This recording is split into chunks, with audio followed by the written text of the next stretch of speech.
Boa noite a todo mundo. Se estiver vendo isso em outro lugar do mundo, em outro fuso horário ou em outro momento, bom dia, boa tarde, onde quer que você esteja. E na última aula, eu tenho que compartilhar com vocês aqui, na última aula a gente começou a ver a construção dos conjuntos numéricos, né? Compartilhando, tá aqui.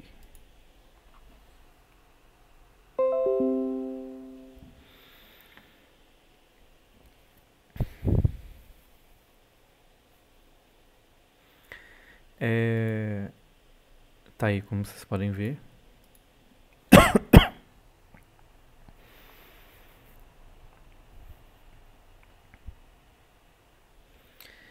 E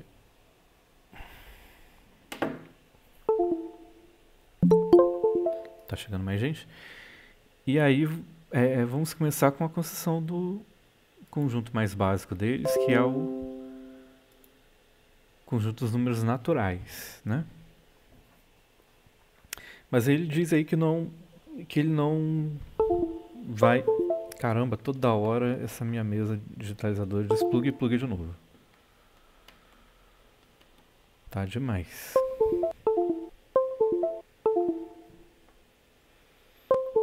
Acho que é o cabo que tá ruim.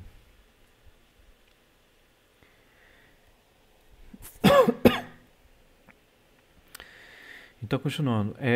Então ele diz que não vai falar sobre a construção dos naturais. Tem um exercício lá atrás que fala dessa construção dos conjuntos, do conjunto dos números naturais. Ele dá aí uma fonte bibliográfica que tem a construção dos números naturais. Eu vi também, isso daí você consegue achar na internet, né, pesquisando, e também tem num livrinho do Prof. Matius de matemática discreta. E talvez vocês tenham visto isso em álgebra, talvez não. Vocês viram isso, gente? Em alguma outra disciplina?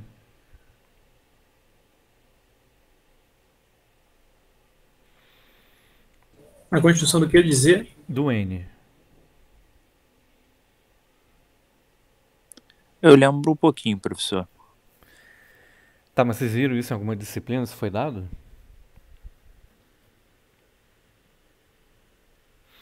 Eu não tenho certeza. Não tenho certeza, né? Talvez eu tenha visto em álgebra 1, mas eu não lembro. Tá bom.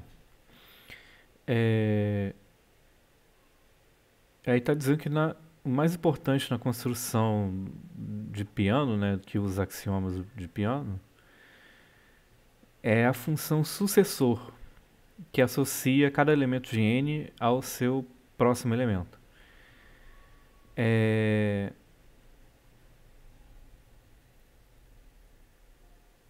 Aí ele fala que define-se a soma por indução com a função sucessor. Você faz o sucessor várias vezes, e aí você consegue definir o que é uma soma de dois elementos. Isso aí, gente, é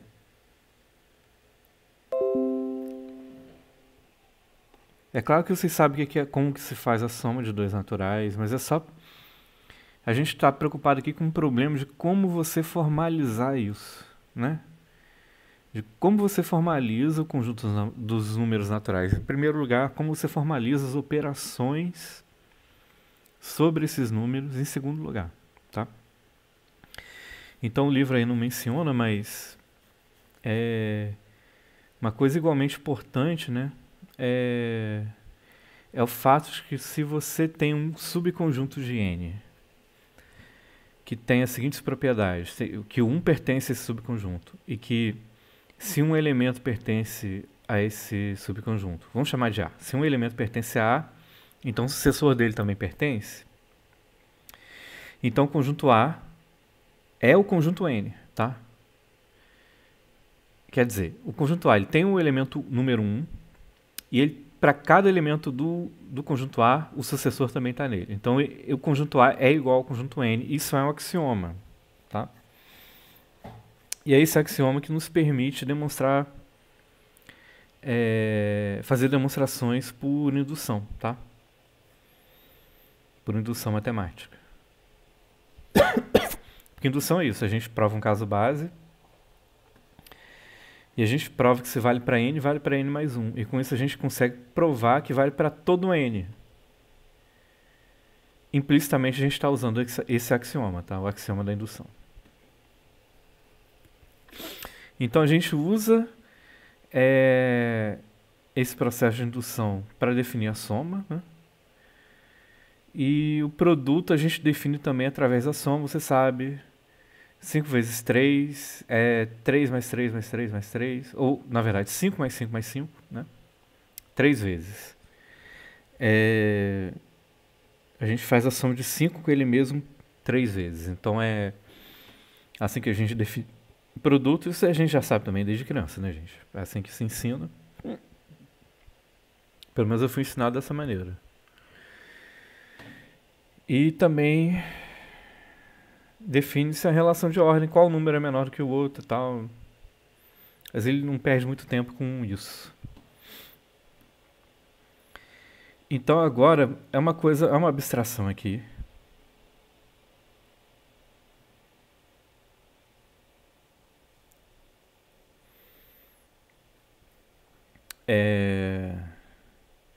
Para a gente construir o conjunto Z, tá? Isso é uma forma de construir o conjunto Z, não é a única, mas é uma forma, tá?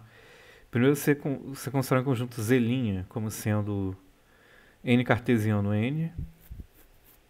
Então a gente define uma relação em Z', que a gente diz que a B está relacionado com CD, se somente C A mais D é igual a B mais C. Isso aí por quê, gente? Porque a gente começa com as duas operações que a gente tem lá em cima, que é a soma e o produto. E com isso a gente vai querer definir as outras operações que valem sobre todos os inteiros, tá? Então, isso daí é uma relação de equivalência. Tá? A relação 2. A mais D igual a B mais C.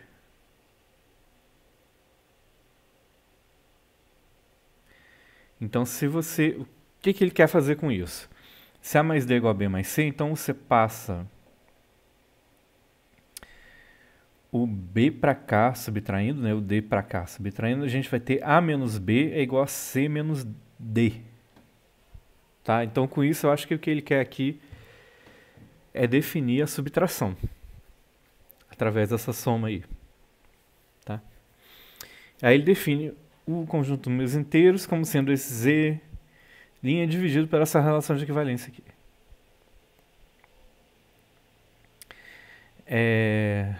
Aqui a gente tem um espaço a mais do que precisaria. Professor, Sim, diga. essa aula aí é uma das mais importantes, talvez, né? Porque a construção dos conjuntos...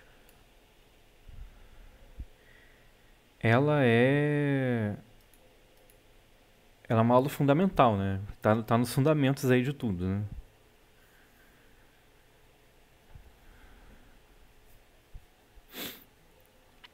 Mas a gente não vai aprender nada novo, assim, sobre esses conjuntos em si, né? São as propriedades que a gente já conhece desde quando a gente é criança e começa a ver matemática desde o começo. Isso aqui é só realmente uma maneira de você formalizar tudo isso, porque a gente aprende soma, subtração de uma forma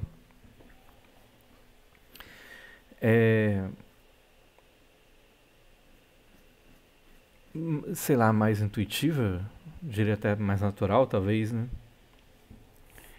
O que é um mais o outro? O que é um menos o outro? A gente sabe.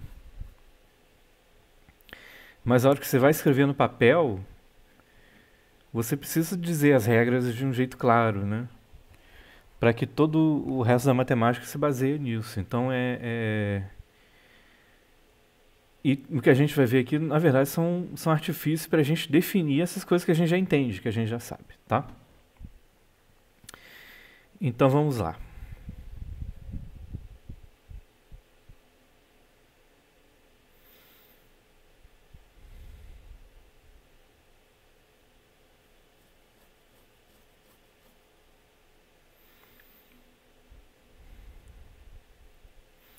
Porque aqui ele está definindo um número inteiro, pelo que eu estou entendendo. Ele não explica claramente, mas a ideia desse zelinha é que você pode representar qualquer inteiro como sendo A menos B, onde A é um natural e B também. Mas aqui, em momento nenhum, ele nem usa sinal de menos, tá? Porque você explicar o que é menos um número natural já você já precisa explicar isso de um jeito bem direitinho. Então ele não chega nem a explicar isso. A construção que ele está fazendo aqui é simplesmente definir por classes de equivalência. Então a gente tem que esse par ordenado AB é equivalente a CD se A mais D é igual a B mais C. E com isso a gente passa por cima do problema de definir o que é subtração. Tá? Mas o que a gente está fazendo aqui é o seguinte: A menos B é equivalente a C menos D se A mais D for igual a B mais C. Então a gente define essas relações de equivalência aqui, essa relação de equivalência, e o conjunto dos inteiros vai ser esse Z' dividido por essa relação de equivalência. E aí a gente define soma e produto em Z usando a soma e produto em N, que já está definido lá, que a gente já viu. Então ele está chamando de mais linha aqui. E aqui está meio feio, né? Não era para ser asterisco. Era para ser um vezes mesmo. Opa.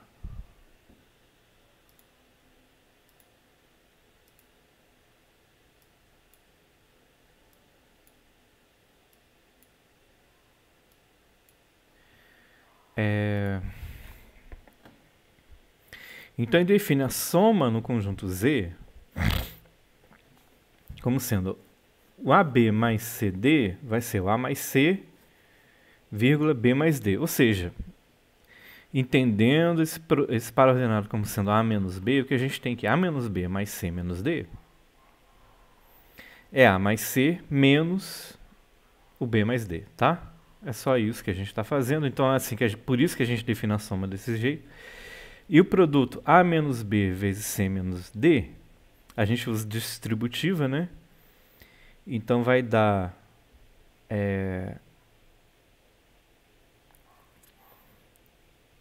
AC mais BD, né? Isso é a parte positiva, menos o BC mais AD. Tá? Então a gente define o produto assim dessa forma. O elemento neutro da soma é o par ordenado 0, 0. Porque aí o que vai acontecer? Você vai ter o AB mais 0, 0 vai dar o próprio AB. Né?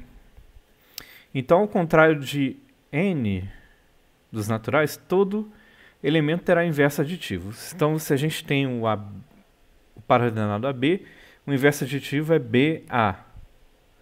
O que vai acontecer aqui? Quando a gente somar um com o outro, a gente vai ter A mais B, vírgula A mais B, né? E A mais B, vírgula A mais B está na mesma classe de equivalência do 0, 0.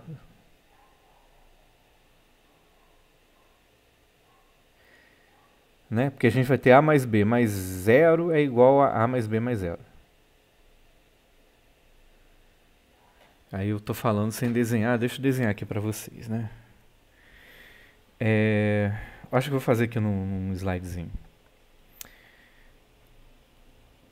Jam.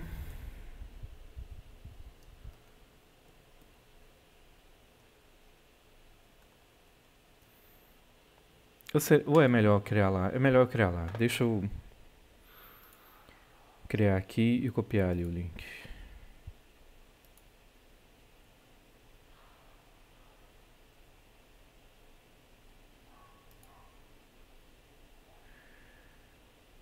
Opa.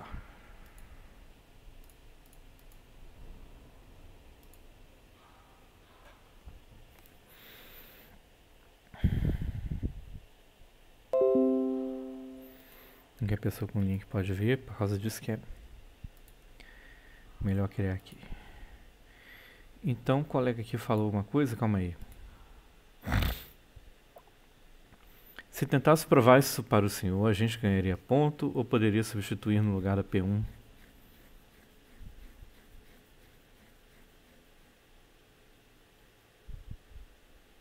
Como assim? Você quer provar a criação desses conjuntos aí e substituir a P1? Sim, isso de acordo com todo mundo, né? Será que se a gente fizesse essa demonstração, tudinho bonitinho, utilizando as definições, aí será que entraria isso como um trabalho, uma P1, talvez? Não. Tá, vocês vão ter nota de trabalho, vai ser um percentual alto da matéria, da nota, mas não vai substituir a prova não. Então vamos lá. E não vai ser só sobre isso não.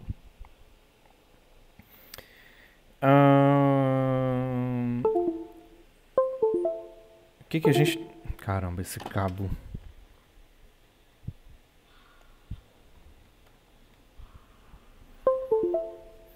O que a gente tem? Quando a gente tenta fazer a soma de AB com BA, isso aí vai dar igual a... Como a gente viu, a gente soma coordenada a coordenada, né?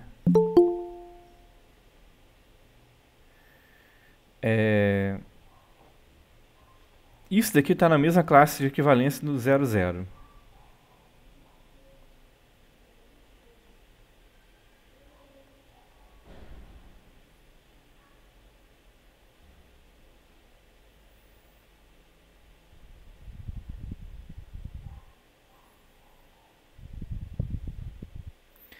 Por quê?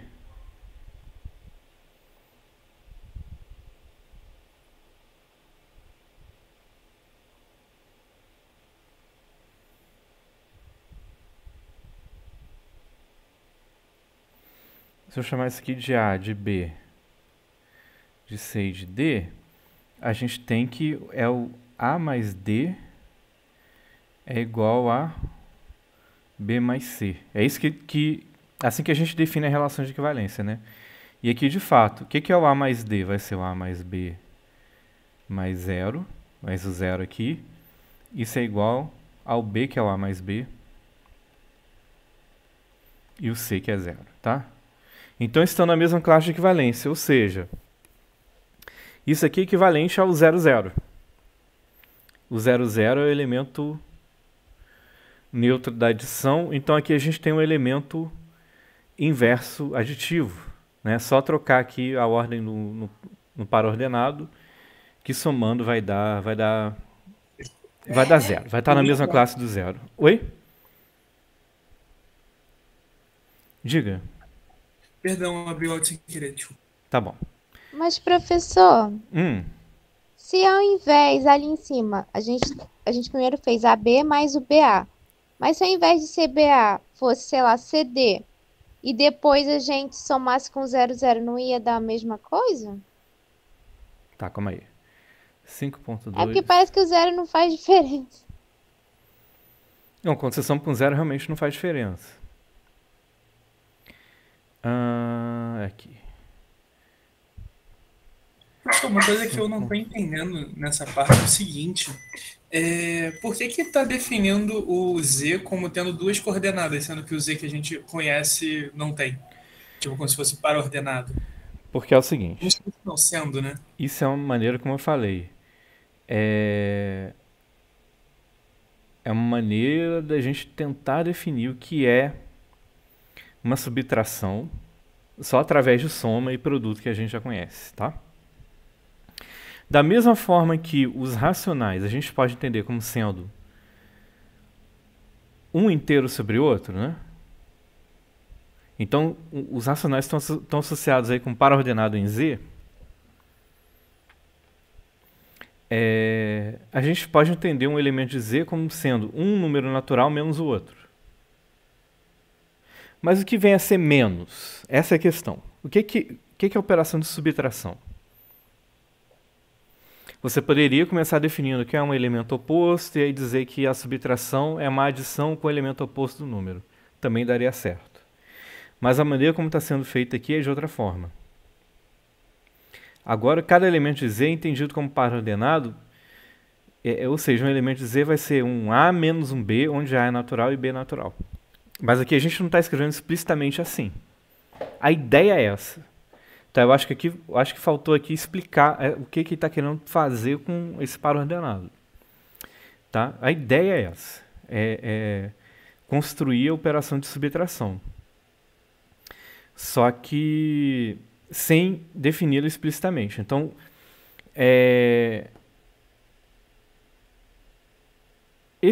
a gente dizer que a gente ter um par ordenado AB seria equivalente a gente pegar um número A menos B, tá? Que a gente entende. Como eu digo o número A menos B, é a subtração que a gente entende, mas que não tá definido aqui ainda. Mas é a forma como a gente já entende. Tá bom? Então, o par ordenado 4, 1 vai dar o número 3. Vai ser equivalente ao número 3, tá? Que 4 menos 1 dá 3. O par ordenado 2, 5 vai ser o menos 3, tá? Então, essa é a ideia, mas aqui ele não chega a explicar essa ideia, tá? Mas a história é essa. Esses pares ordenados estão na mesma classe de equivalência se a gente tem aqui A menos B igual a C menos D, ou seja, passa o menos D para cá e o menos C para cá, se a gente tem que A mais D é igual a B mais C.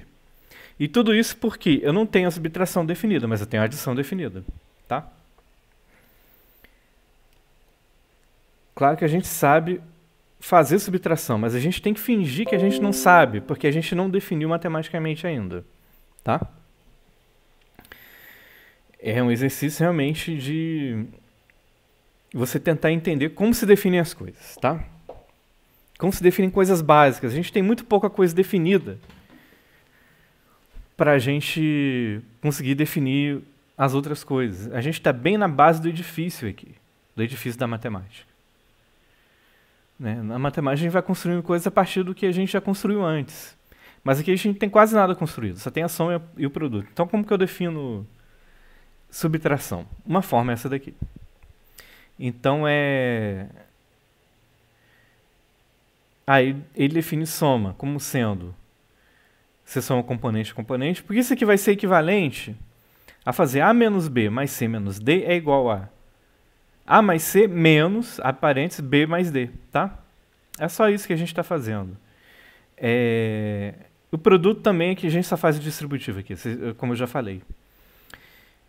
Então, beleza. E aqui eu só estava querendo mostrar por que todo elemento tem um inverso aditivo. Porque quando você soma o AB com o BA, dá 0. Mas, na verdade, não dá 0. Quando você soma o AB com o BA, vai dar o par ordenado A mais B, vírgula A mais B, certo? Você soma componente a componente. Mas isso daqui está dentro da mesma classe de equivalência do 0. Tá? Por quê? Como que a gente sabe que isso aqui está na mesma classe de equivalência do 0? Porque aí a gente tem que ver qual é a relação de equivalência mesmo. A gente diz que uma coisa é equivalente à outra se o primeiro componente mais o último componente é igual à soma dos componentes do meio. Então vamos ver. A mais B mais 0 é igual a mais B mais 0. Então, eles estão na mesma classe de equivalência. Então, isso daqui somou, deu esse par ordenado aqui. Mas esse par ordenado aqui é equivalente ao 0. Tá? Então, realmente, esse daqui é um inverso aditivo desse outro número. Porque você falou, se eu somar C e D, isso não seria equivalente a 0? Não, não seria. Tá? Se eu somar, pegar AB mais CD, isso aqui vai dar A mais C, B mais D. Isso aqui não é equivalente a 0, a não ser que A mais C seja igual a B mais D. Aí vai ser equivalente a 0. Mas no caso geral não vai ser, tá?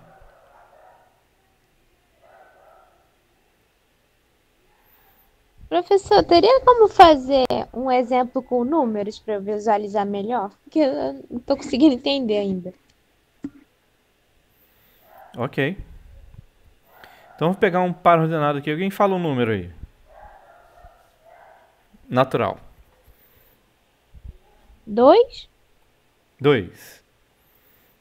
Outro número natural. 3. 2, 3. Vamos somar isso aqui agora com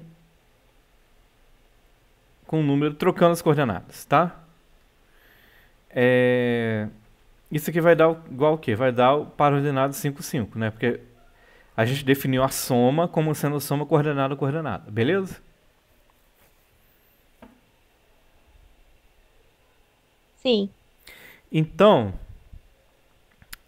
mas eu quero mostrar que isso aqui está na mesma classe de equivalência do 0, 0. Então, como é que eu vejo que isso está na mesma classe de equivalência do 0, 0? A gente faz a soma desses termos de fora, tem que ser igual a soma dos termos do meio, né?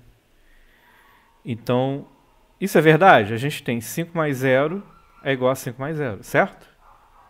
Então, estão na mesma classe de equivalência. Deixa eu ver outro exemplo aqui.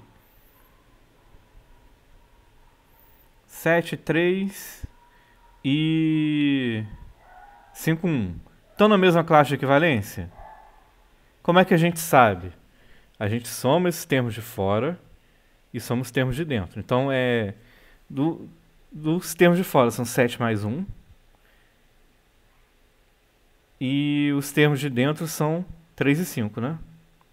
E no caso aqui é verdade, porque isso aqui... Opa, não é menos não. Isso aqui dá 8, né? Isso aqui dá 8. Então a gente tem uma relação de equivalência entre eles. Agora se eu pegar 7 e 3... Okay. Então são pares ordenados de dois números iguais, é isso. Agora que eu reparei. Sim. Entendi. Faz todo sentido. Tá bom. Se eu pegasse aqui agora 4, 2... Isso é equivalente? Como que a gente faria? Soma esses daqui e soma esses aqui. Então aqui a gente tem 7 mais 2 é igual a 3 mais 4? Não, né? É diferente. A gente tem aqui, isso aqui dá 9, isso aqui dá 7. Então aqui não é equivalente. Quando que dois pares ordenados vão ser equivalentes? Quando esse menos esse foi igual a esse menos esse, tá? Aqui, ó, a diferença da 4, aqui a diferença da 4. Aqui a diferença deu 4, aqui a diferença deu 2. Por isso que não são equivalentes, tá bom? Então, 5, 5 é equivalente ao 0, 0, porque a subtração aqui deu 1 menos o outro deu 0, aqui 1 menos o outro deu 0 também.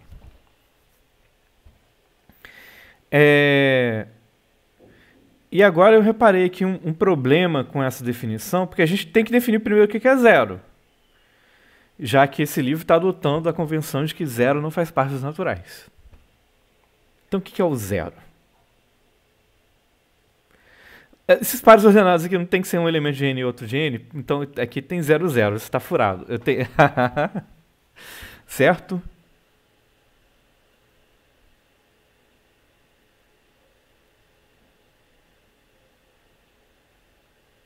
Então a gente descarta essa demonstração, professor? Não. Por conta desse furo?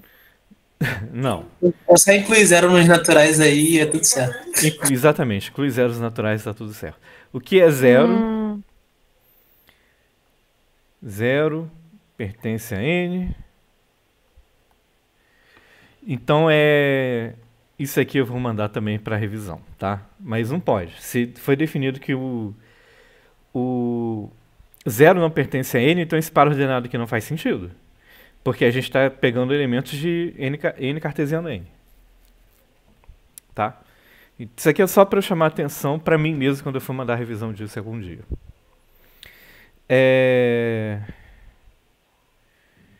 Esse espaçamento tá estranho aqui.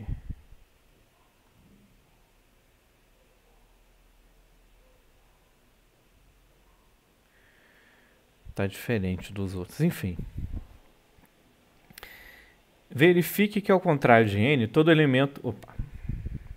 elemento terá inverso aditivo. Em Z, né? Ah, caramba!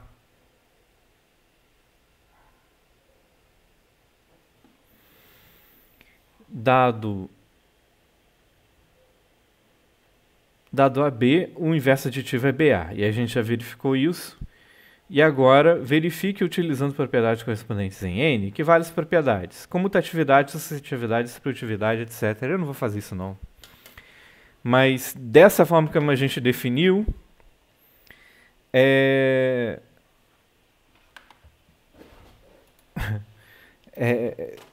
com certeza a gente consegue mostrar aí facilmente que vale associatividade, distributividade, comutatividade, etc.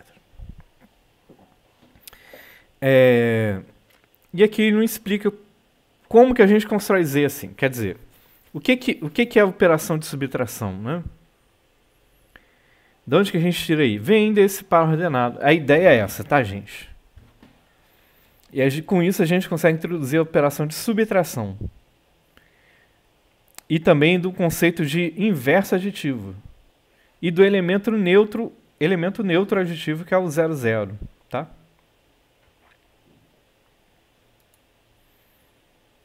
Mas, enfim. Vamos seguir, então, para a construção do conjunto dos racionais. Então, dada a existência dos inteiros, a gente constrói os racionais do seguinte modo. Como eu falei, a gente vai definir o que através de um produto cartesiano aí de inteiros, né? Já que poderia ser um N aqui também, se um N não inclui zero, poderia ser Z cartesiano N. Mas aqui eu quis definir como o conjunto Q' como sendo Z cartesiano Z estrela, onde Z estrela é o Z menos o zero, tá? Então, esse Q' é formado por pares ordenados AB, onde A está A é inteiro e B é um inteiro diferente de zero. E aí ele vai denotar esses pares ordenados por A barra B. Eu não vou falar dividido não, mas o que ele quer dizer é dividido. Mas aqui a gente vai introduzir a operação de divisão. Da mesma forma que a gente fez essa construção toda aqui para introduzir a relação de subtração, a gente vai fazer essa construção toda aqui para introduzir a relação de divisão, tá? Então mas vou falar A barra B por enquanto. Porque vamos fingir que a gente não sabe o que é divisão. Então vamos lá. Define em Q' a relação A barra B é equivalente a C barra D, essencialmente C, aí você faz... Eu não sei porque que aqui está usando asterisco ao invés de vezes, mas tudo bem. A vezes D é igual a B vezes C.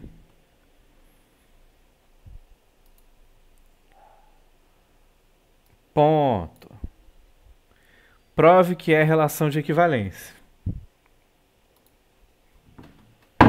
Ui. Então isso aí é uma relação de equivalência. Também a gente define uma relação de equivalência. A barra B é equivalente a C barra D, essencialmente C. A gente faz a mesma coisa que a gente fez no outro. Só que ao invés de ser com mais aqui, a gente faz com vezes, tá? E assim a gente define... Ó, no outro a gente fez com mais, aqui a gente vai fazer com vezes. E com isso a gente vai definir o que é a operação inversa da multiplicação. Aqui a gente definiu o que é a operação inversa da adição, tá? Então a gente tem A barra B equivalente a C barra D, se somente C, A vezes D é igual a B vezes C. Ou seja, passa para cá multiplicando, passa para cá multiplicando. O B, né? Que estava dividindo, passa para cá multiplicando. Ok. A gente define os racionais como sendo Q dividido por essa relação de equivalência. E aí... a gente define soma e produto em Q utilizando soma e produto em Z. Então a gente faz A barra B vezes asterisco. Tá uma bagunça isso daqui.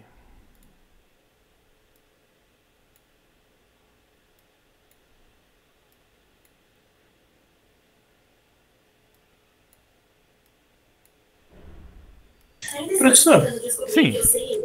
Eu posso ter entendido errado, mas na minha cabeça parece que ele não definiu a relação de diferença, né, de subtração, quando ele fez, que nem ele fez na número 2 aí. Ele falou aqui, ó, A barra B se relaciona com a barra C, se somente se aí o produto dos extremos é igual ao produto dos meios. Lá em cima ele não falou, tipo, A menos B se Não. relaciona tipo, com C menos D e tal, Pois né? é. Pois é, mas eu chamei atenção para isso. Aqui ele está pegando o par ordenado AB, mas ele quer dizer A menos B. Tá? Ele está construindo aqui a subtração. Ele não falou em momento nenhum. Ele deveria falar realmente. Eu acho que seria algo a realçar aí talvez, pra revisão. Exatamente. Eu acho que precisa chamar a atenção para o que está querendo ser feito, né? Mas vamos lá. Sim. Eu acho que é uma coisa que pode ser melhorada no texto. Define o produto em Q utilizando soma e produto em Z. Aí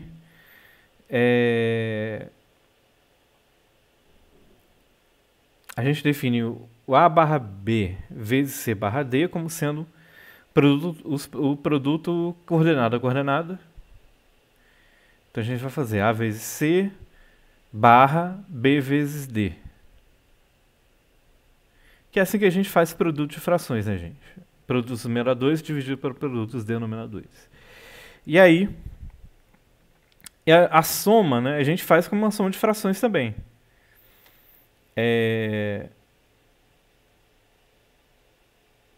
Né, vai ficar o denominador B vezes D, e aqui em cima a gente vai ter A vezes D mais B vezes C.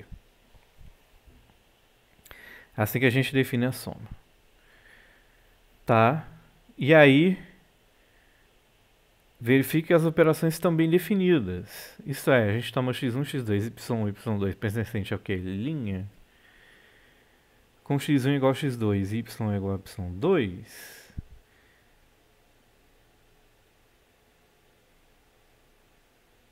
Verificar se x1 mais y1 é igual a x2 mais y2. O mesmo vale para o produto. Aí ele quer...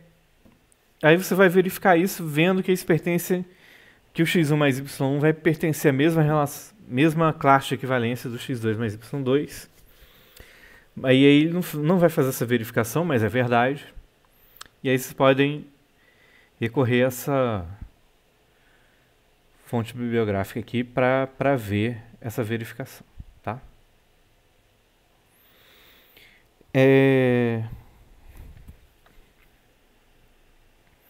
Agora,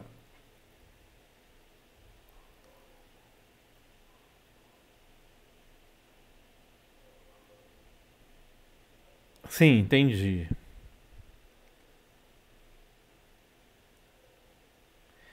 Quando ele diz que x1 barra é igual a x2 barra, então quer dizer que você tem dois representantes da mesma classe de equivalência. Uma outra maneira de você escrever isso é que... Caneta.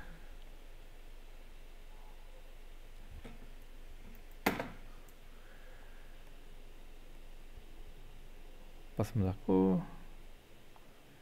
Mudar para azul. Outra forma de a gente escrever isso daqui é que x1 é equivalente a x2. É uma outra forma de escrever, tá? Quer dizer que os dois estão na mesma classe de equivalência.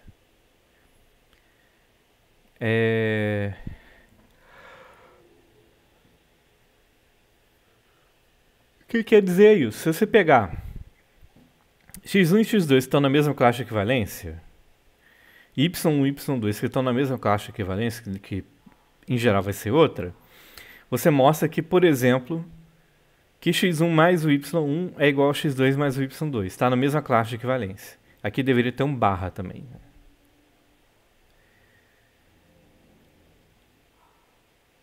Ou não. Ah, não deveria ter. E aqui, na verdade, não deveria ter o barra aqui.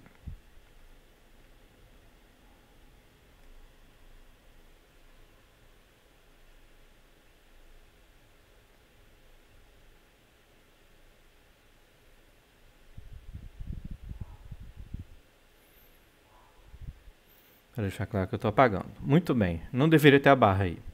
Então você vai verificar que se x1 e x2 estão na mesma classe e y e y2 estão na mesma classe, então é verdade que x1 mais y1 é igual a x2 mais y2, tá? Vai ser igual no sentido de estar na mesma classe de equivalência também.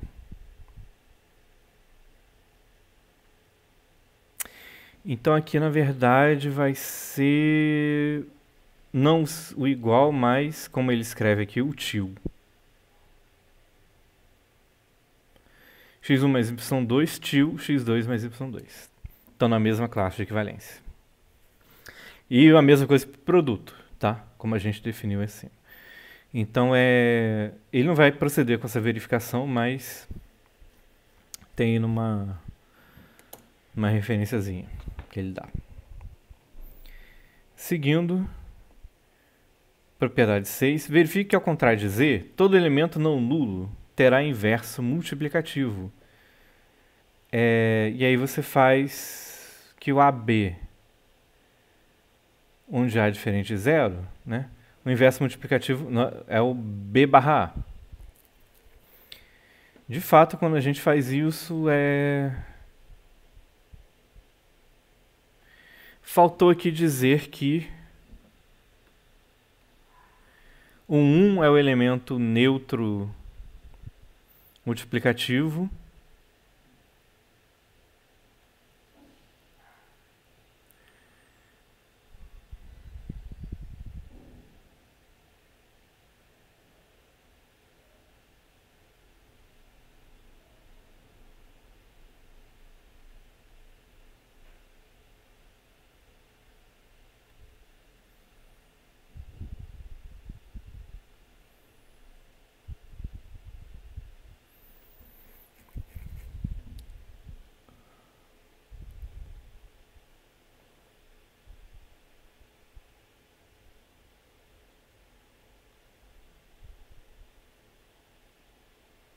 E o 0, aliás, não é 1, aqui está usando não vírgula, né, mas a barra.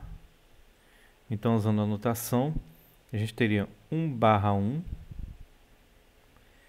sem um parênteses, né?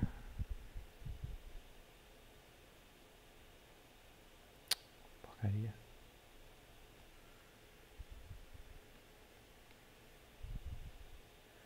Um barra 1 é elemento neutro multiplicativo e 0 barra 1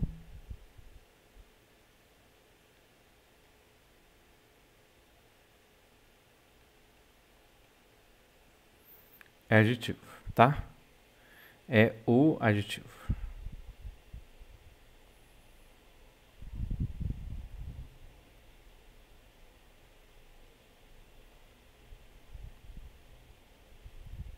Faltou dizer isso. Mas também é fácil de verificar. E aí o inverso multiplicativo é B barra A, porque aí a gente vai mostrar da mesma forma que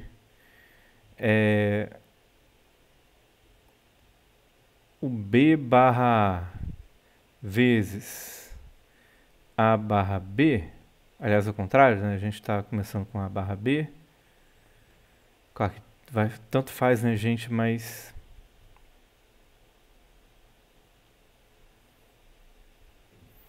vezes B barra A, isso vai ser igual, a gente faz produto dos numeradores pelos denominadores por BA, e isso daí é equivalente ao 1, tá? Que é o elemento neutro. Por quê? Porque a gente vai fazer o produto dos extremos aqui e vai ver que dá a mesma coisa. Então é assim que a gente mostra que isso aqui é um elemento, todo número não nulo, né? Todo elemento não nulo tem o inverso multiplicativo. Então a gente usando propriedades correspondentes em Z, a gente mostra que isso aqui é um corpo. Ou seja, que vale também as outras propriedades aqui, né? Que é a associação, associativa, comutativa e distributiva, propriedade distributiva, etc, etc. Isso também vale. É só um trabalhinho, né? É só trabalhoso, não é difícil ver isso. Só dá um pouquinho de trabalho, mas não é difícil. Então vamos lá. Construção de R. Agora começa a ficar interessante.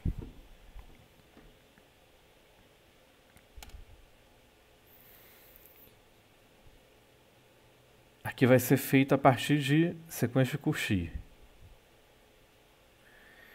Define o conjunto R' da sequência de Cauchy de números racionais. Vamos denotar seus elementos por a parênteses AN, fecha parênteses, com a N pertencente a Q, tá? Note que o R' está contido nas funções dos naturais, nos racionais, desculpa. Verdade isso? Sim. Porque isso aqui, né, é uma função dos naturais nos inteiros, né? A gente vai de n igual a 1 até infinito, percorrendo todos os naturais. E para cada n a gente associa um valor a n que está em Q. Então isso é uma função de n em Q. Ou seja, o R' está contido nas funções de n em Q. Porque nem toda sequência de Cauchy. Se eu pegasse o conjunto de todas as sequências com valores em Q, a gente pegaria, seria igual ao conjunto f de n em Q. Mas a gente está pegando só a sequência de Cauchy, nem toda sequência é sequência de Cauchy. Então isso aqui é um subconjunto de f de n em Q, tá? Vamos lá, a gente vai definir em R' a relação do AN ser equivalente a BN, sem somente ser o limite de, quando eu entendo definido de AN menos BN é igual a zero. Então, de novo, a gente faltou explicar isso. Aqui no passo dos inteiros a gente definiu que é uma subtração, porque aqui a gente está usando sem realmente dizer que definiu. Mas de fato a gente definiu a subtração ali naquele passo, só precisava dizer isso de uma forma mais explícita. Então, sem somente se esse limite do AN menos BN for zero. Isso é uma relação de equivalência, tá? Vocês conseguem provar isso também. A gente vai definir o conjunto R como sendo o R' dividido por essa relação de equivalência. Então a gente vai definir o soma e o produto em R pela soma e produto em Q. O AN mais BN vai ser igual à sequência do AN mais BN. E o AN vezes BN vai ser a sequência do AN vezes BN. Tá, então vamos entender o que está sendo feito aqui. A gente, para definir os números reais, a gente está definindo classes de equivalência.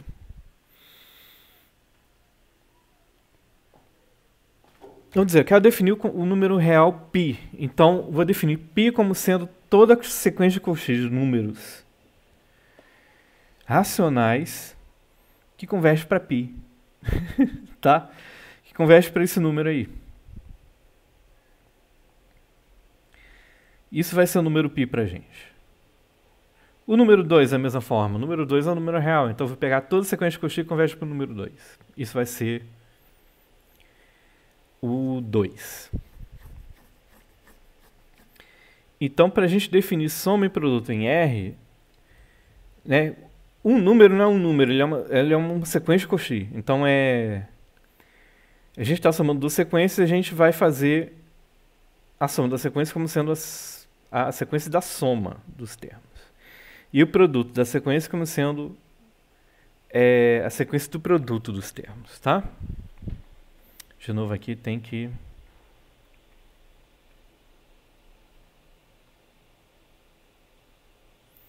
colocar um vezes aqui. Muito bem. Podemos definir uma relação de ordem em R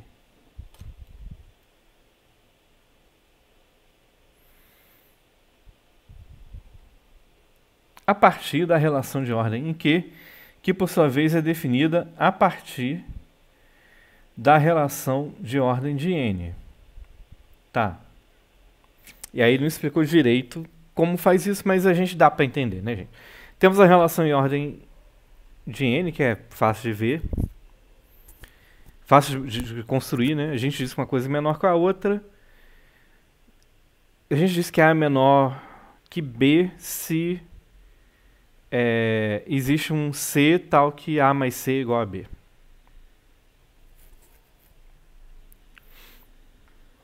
E aí com isso a gente constrói uma relação de ordem Q,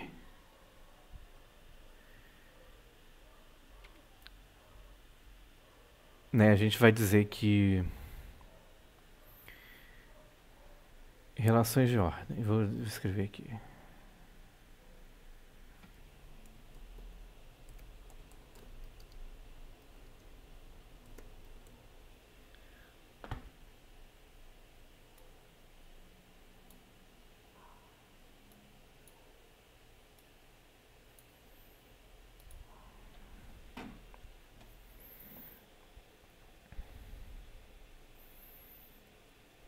Em N. Dizemos que A é menor que B se existe um C pertencente a N tal que A mais C é igual a B, tá? Então, com isso a gente define o que é um natural ser menor que o outro. Em Z não. Eu quero em Q agora. A gente diz que A barra B, isso ficou uma barra bem vertical. A barra B é menor que C barra D como, gente?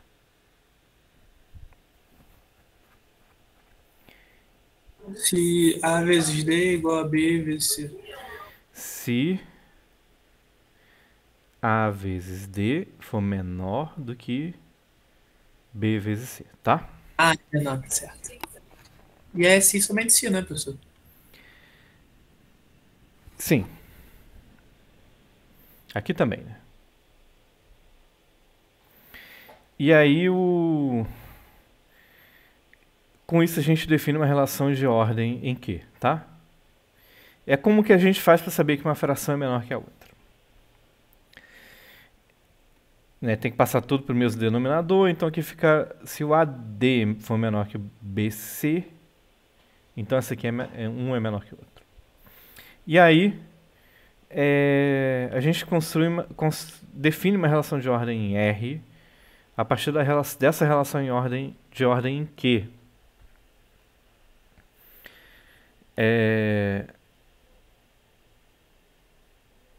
Como é que a gente faria isso? Se a gente tem uma sequência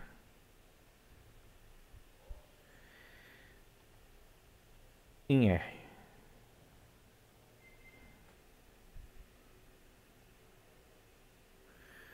a N vai ser menor do que Bn,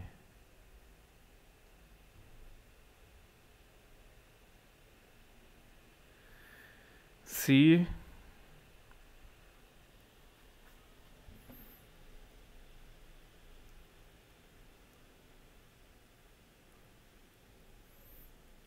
N for menor. Aqui eu vou ter que colocar menor ou igual, infelizmente. Se N for menor do que o Dn, para todo N pertencente a N, onde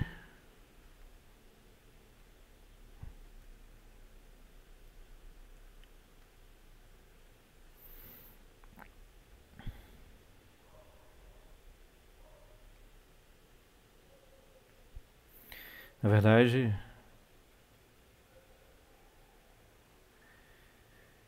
se existe Cn Dn pertencentes ao R',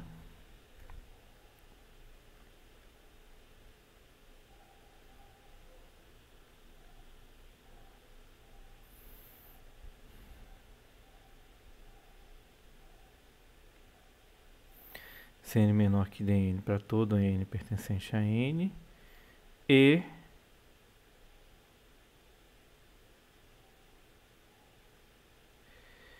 a n barra é igual a Cn, ou então melhor, escrevendo, a n equivalente a Cn e Bn equivalente a Dn. Então assim que a gente estabelece uma relação de ordem em R.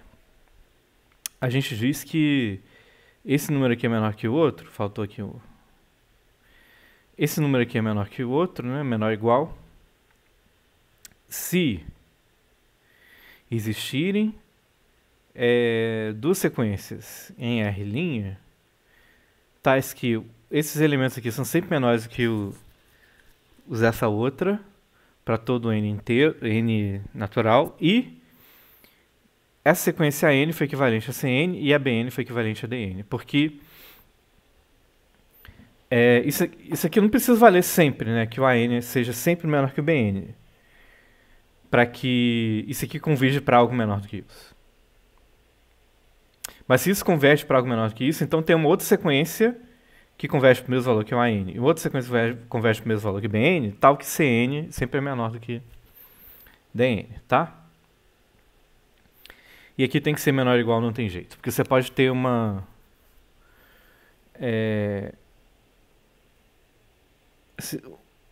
uns termos aqui são sempre menores que esse, mas que vão para o mesmo valor no final.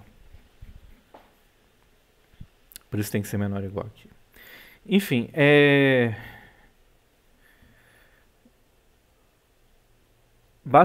resta verificar que essas operações estão bem definidas e que R é um corpo completo. Tá, que também é trabalhoso.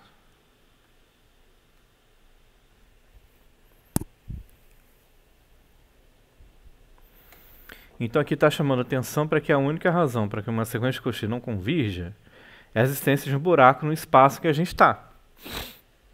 Ou no corpo que a gente está, no caso do corpo Q. Né, a gente viu que tem várias sequências de Cauchy em Q que não convergem. Não convergem em Q, nos racionais, né? Mas converge quando a gente parte para o conjunto dos números reais, que é quando a gente completa o Q. Então, como eu já falei inúmeras vezes, essa construção que a gente faz aqui a partir de sequência de Cauchy é usada para completar um espaço métrico qualquer. Espaço métrico é qualquer espaço onde eu consigo definir distância entre os elementos.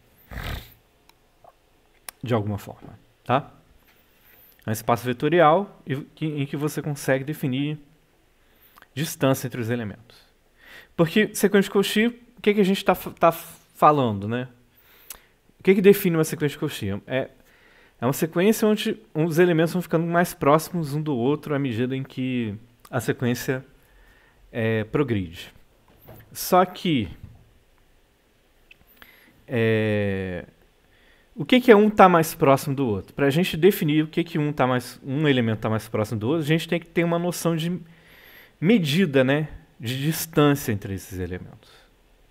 Então, só faz sentido falar de sequência de Cauchy quando a gente está num espaço onde a gente consegue definir distância entre os elementos.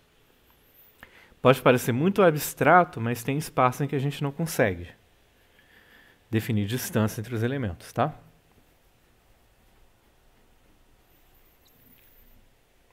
Então, se for um espaço desse que a gente consegue definir distância, ou seja, um espaço métrico, então a gente pode falar de sequência de Cauchy, e aí a gente já começa a falar se esse espaço é completo ou não. E se não for completo, a gente tem como completar o espaço. Muito bem.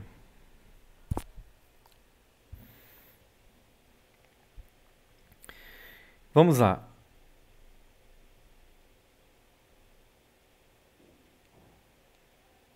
Então aqui está definindo o conjunto R como sendo classe equivalente à sequência de Cauchy de números racionais. E as operações, né, que a gente define são produto, potenciação, raiz, etc. A gente faz operações correspondentes na sequência de racionais.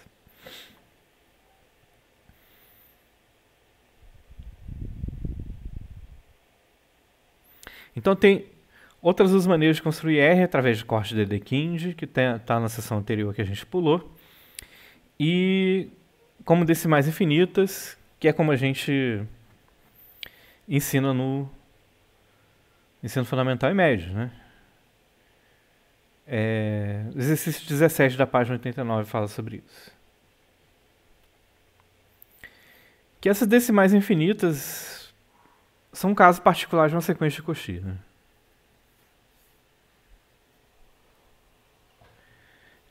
Tipo assim, eu tenho um número irracional que é um número que não é periódico, né? Não tem dízimo periódico.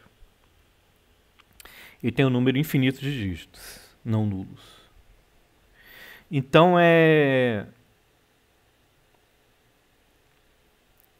a gente pode defini-lo como sendo, pega o primeiro dígito, depois pega o segundo dígito, primeiro e o segundo, depois pega o primeiro, o segundo e o terceiro, dígito decimal, né? E assim a gente vai pegando uma sequência formada dessa forma. Então, para o π eu teria, por exemplo, a sequência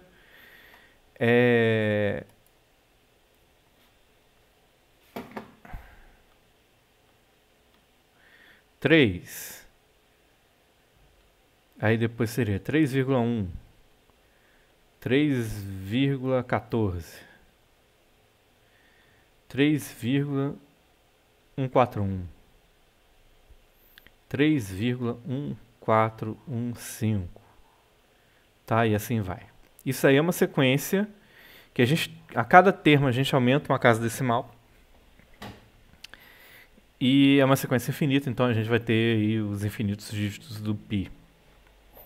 Vocês podem observar que isso é uma sequência de Cauchy, tá? A distância entre os termos consecutivos vai ficando cada vez menor. Não só termos consecutivos, mas daqui para frente a distância é menor do que daqui para frente ou daqui para frente, tá? Isso é uma sequência de Cauchy. Então isso é um caso particular de uma sequência de Cauchy.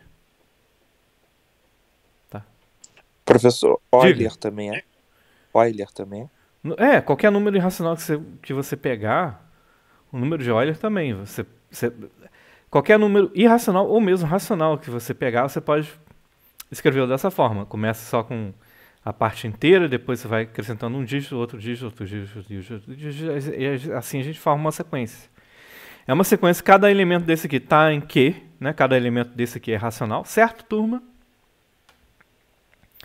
E é uma sequência de números racionais que converge para o número irracional. Beleza, turma? Beleza.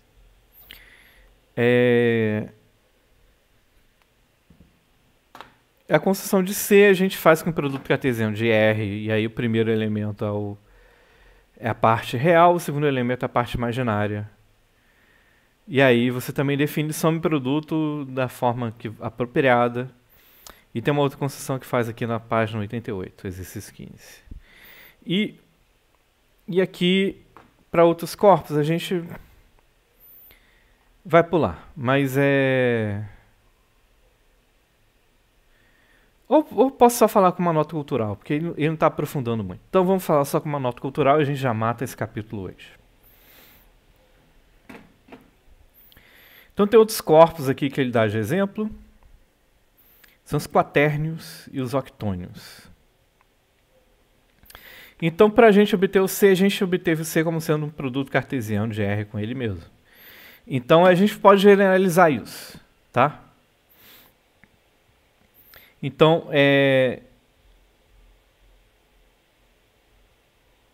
a gente pode ser tentado obter corpos que contenham R, mas que tenham dimensão maior do que 2.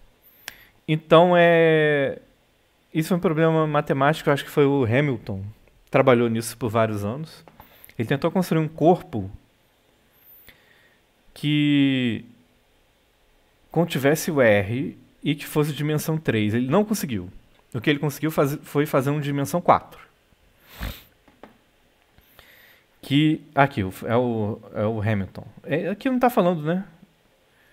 Do Hamilton. Será que já falou anteriormente? Geralmente ele toma cuidado aqui para dar uma nota sobre os autores, né?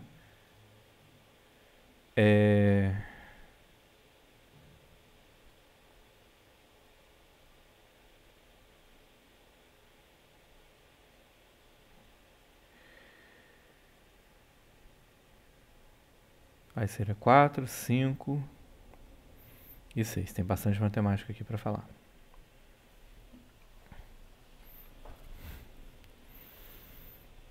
O Hamilton é bem famoso, não só na matemática como na física, e o Frobenius também, tá? É famoso. Os outros matemáticos, eu confesso que eu não conheço muito sobre eles. Mas vamos lá. Então, o Hamilton, em 1843, conseguiu uma generalização dos números complexos. São os quaternios que têm dimensão 4.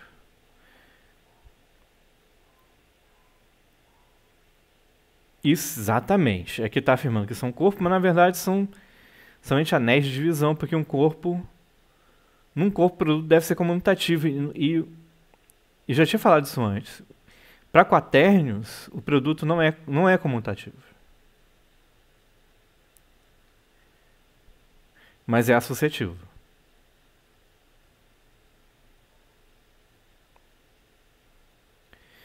Mas ele utiliza o termo corpo para quaternios octônios porque sim, tá? Mas não é de fato.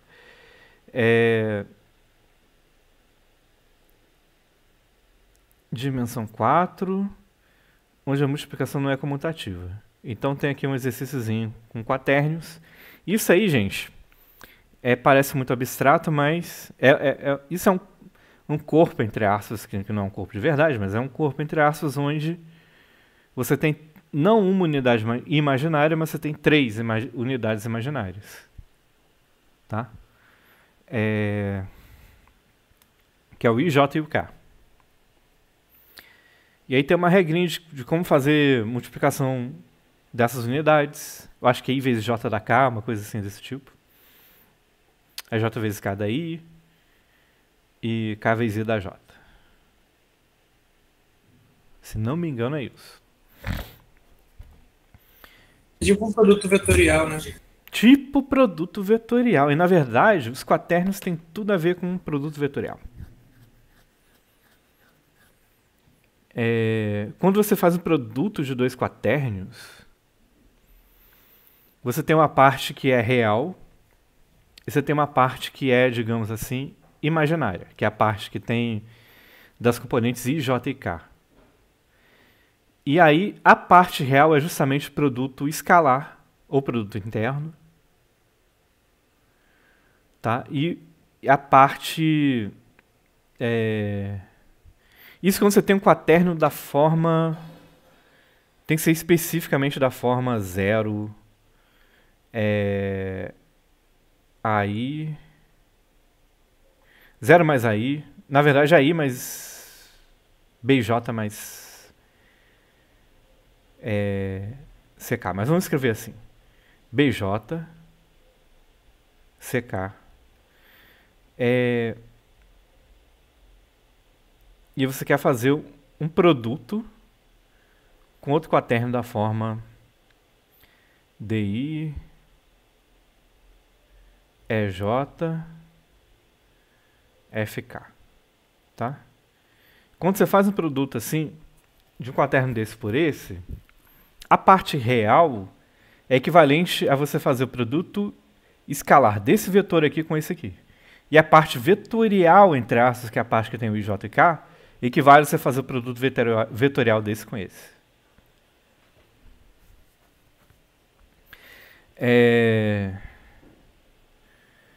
Então tem tudo a ver com quaternios. E os quaternios parece uma coisa abstrata, uma invenção de um matemático, mas isso tem aplicações reais, tá? Por exemplo, em computação gráfica se usa, em algumas situações se usam quaternios, porque simplificam as contas, em alguns casos, tá? Não tem muita aplicação não, mas tem aplicações, os quaternios. Então, logo após Hamilton, um matemático chamado Cayley obteve os octônios, que são ou biquaternios, que agora você tem 7 unidades imaginárias. Que aí já não começa a chamar mais de IJK, Aí o número 1 já vira o E1, e aí você tem do E1 até o E8, as unidades aí. E aí isso forma um corpo, entre aspas, de dimensão 8, porque não tem... Agora você perdeu até a associatividade. Os quaternions você ainda tinha associatividade de produto. Mas nos octônios nem isso você tem. E aí...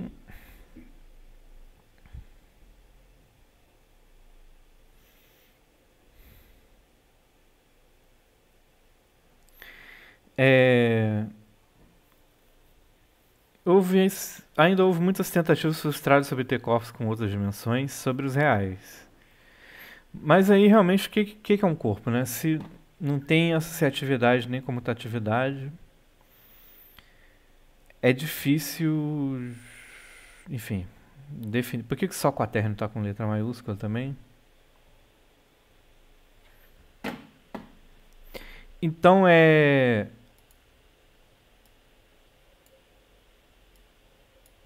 na verdade, gente, você pode construir conjuntos. Aí eu vou chamar de conjuntos mesmo. Ou anéis, né? Vou chamar de anéis, porque eles têm algumas propriedades especiais.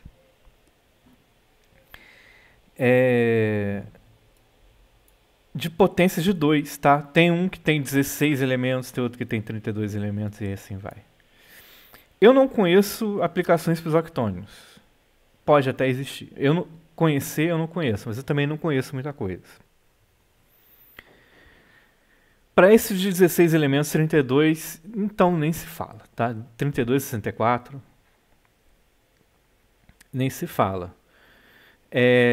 Eu sei que pro de 16 você já perde algumas propriedades que você tem no 8. Que o 8 não é associativo, mas ele é...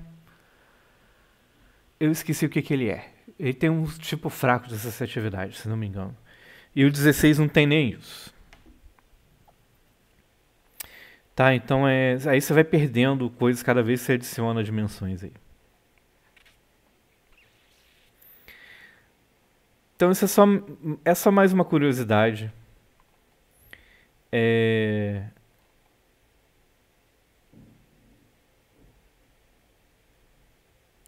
Aqui que eu falei, ó. IJ é igual a K, JK é igual a I, KI é igual a J.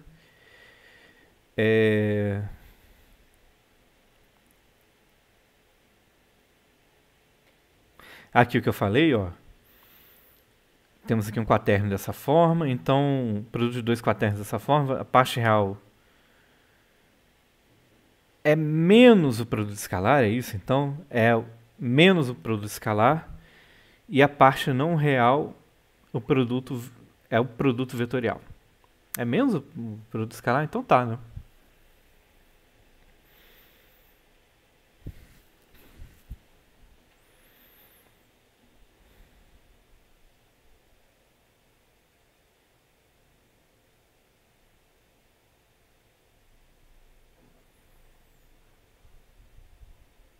Construção dos números reais do ensino médio. Então, é isso aí, gente. Na próxima aula a gente continua falando sobre topologia do R. E aí a gente vai ver conjuntos abertos, conjuntos fechados, o que é isso tudo, tá? E mais algumas outras coisas. Então fiquem ligados. Próxima aula na sexta-feira, como eu falei, vai ser à distância, tá? Professor, não esquece de botar as aulas. Vou fazer isso agora na sequência, que aí eu não esqueço, tá bom? Fala, professor. Gente, peraí. Ih, vocês estão conversando aqui, nem vi a conversa de vocês.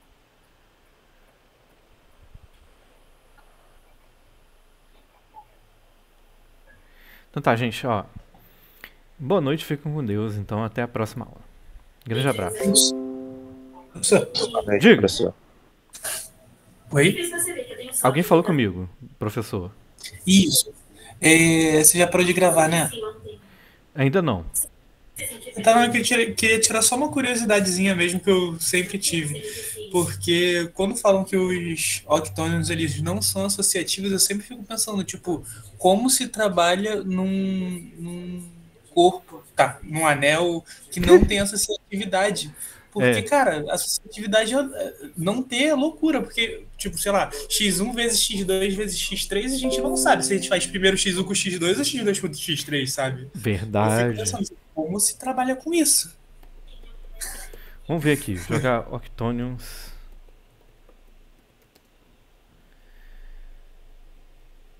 O português, eu acho que esse aqui é um português mais de Portugal, Octonião. Vamos ver aqui, vamos ver em português mesmo, vamos lá. Um Octonião. Então nem o senhor mesmo sabe como trabalhar tipo, com isso sem associatividade. Pois é. Que tipo, é absurdo não ter isso. Tipo, como se trabalha? E aqui tá usando IJKL, IL, JL, KL.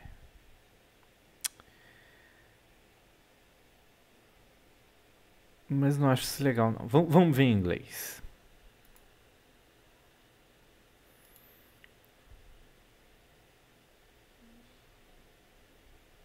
Ok. Ó, aqui ele usa, como eu falei, a do E0. Ele começa no E0 e para no E7. E tem uma tabelinha de multiplicação deles aqui. Tá? Vocês podem decorar se vocês quiserem. Quanto que dá E0 vezes E3? Vai dar E3, porque o E0 é igual a 1. Mas quanto dá E4 vezes E5? Dá o E1. Tá? Então aí vocês têm que decorar isso tudo aí. Mas não é tão difícil de decorar, não. É só... Pera aí. E0 é 1, cadê o E2? E2 é 3, aí muda a ordem. E4 é 5, E6 é 7. É, muda a ordem. Então não é tão fácil, não.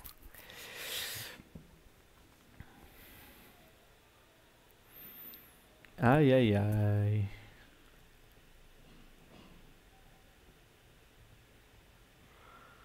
Quais são as propriedades dos octônios?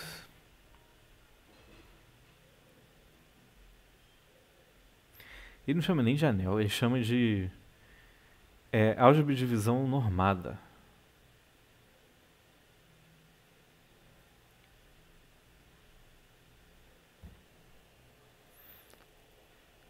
Como eu falei, ele satisfaz uma forma mais fraca de associatividade chamada...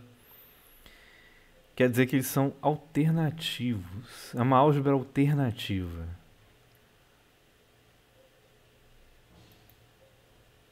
O que é uma álgebra alternativa?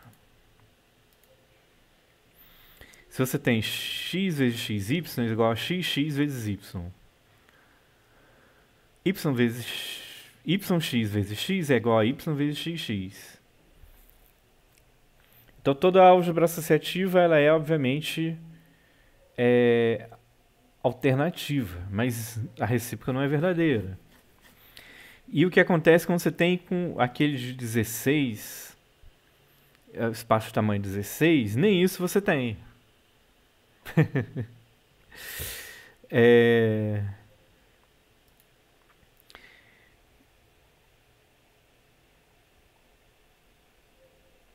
Então, vamos ver. Aqui nesse caso, então, realmente você sempre tem que escrever uma sequência de produtos colocando parênteses, senão não faz sentido. Bem observado. Era só isso que eu queria saber mesmo, professor. Obrigado. É tipo aqui tá uma relação e a gente, né, uma equação e inequação aqui que a gente